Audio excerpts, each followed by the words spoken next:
Sinong superhero na tanga? Sino? Eh di si Superman. Bakit?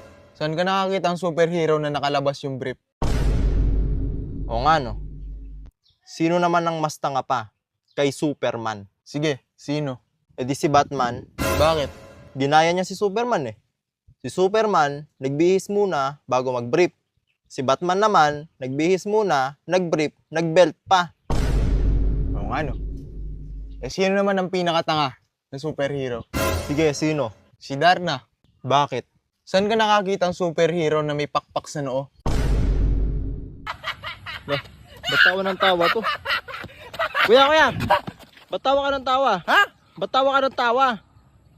Kaya nga Fanran eh. Anong gusto mo? Umiyak ako? Ulol. Sungit naman Kaya nga Fanran, dapat masaya ako. Ba't dyan ka pupunta? Diba sa kabila ka? Boy. Oh, Ano ang tawag sa Palakang Makati? Palakang Makati. Oh, Sige ano? edi, palakamot.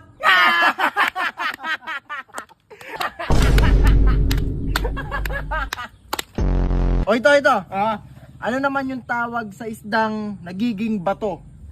isda nagiging bato. Oh, Ano? edi pirana, Pirana? Bakit pirana? pira na, naging bato pa.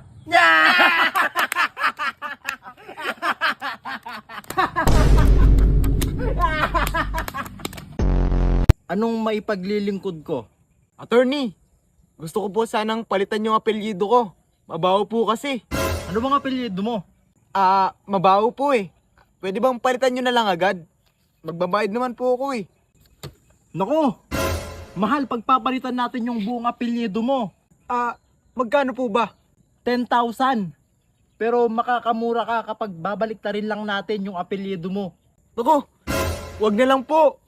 Ano ba kasi apelyido mo? Ba't ayaw mo rin baliktarin? Ang apelyido po kasi ay Lubot. Pag binaligtad po natin, lalong mabaho.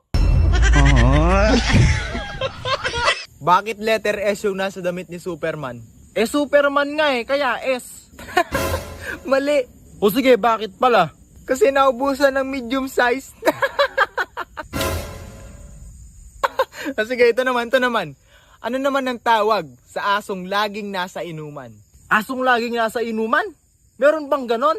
Oo, meron. O sige, ano pala? Eh di, pulutan na.